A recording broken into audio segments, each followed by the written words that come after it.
নয় আপনার অস্ত্র গাইতে ডাক্তার কাছে জন্য এক পাতা মায়াবরী নিবেন, এক পাতা ফেমিকন নিবেন। ভাই ভালো আছেন না?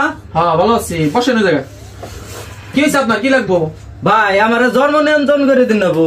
জন্ম নিয়ন্ত্রণ করবেন আপনি আমার কাছে আছেন কে? জন্ম ডাক্তার কাছে, ডাক্তার কাছে যাই এক পাতা মায়াবরী নিবেন, এক পাতা ফেমিকন নিবেন, খাইয়ে 1 মাসের আগে আপনি খাওয়া ধরবেন। আমি ওই মায়াবরী নিবার দাম কে? আপনি জন্ম নিয়ন্ত্রণ করবেন না? জন্ম নিয়ন্ত্রণ যাবো সে ডাক্তার কাছে জন্ম। ডাক্তার কাছে যাম কি আমি? তাহলে কোন যাবেন? আমি আইসি জন্ম নিয়ন্ত্রণ করবেন। জন্ম নিয়ন্ত্রণ দিতে হইব, নয় আপনার অস্ত্র গাইতে ডাক্তার কাছে জন্ম, তাছাড়া উপায় নেই। আমি তো কোন পাগল পাল্টাই বললাম? হ্যাঁ আমার এনে আসাই তো ভুল হয়েছে। স্কুল থেকে পাঠাইলো এনে জন্ম নিয়ন্ত্রণ করে নিয়ে আসো। আমি এনে আইসি, আমি কোন এসে ভর্তি করলাম আমি। আচ্ছা স্কুল থেকে পাঠাইছে আপনারে? হ্যাঁ। আচ্ছা বসেন বসেন, আপনি বুঝতেছি।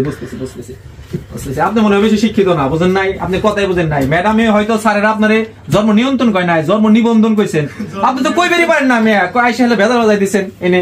এটা জন্ম নিয়ন্ত্রণ না, জন্ম নিবন্ধন, বুঝছেন? হ্যাঁ ওই জন্ম নিবন্ধনই তো। ঠিক আছে তো নিবন্ধন। ও আরে আপনি নিয়ন্ত্রণ কইছেন কে? নিয়ন্ত্রণ তো সরি, এটা সামান্য ভুলে কি যে ক্ষতি হইতো আপনার, এটা আপনি বুঝাই হারাতেন না। ঠিক আছে করে দিবেন আপনার, সমস্যা নেই।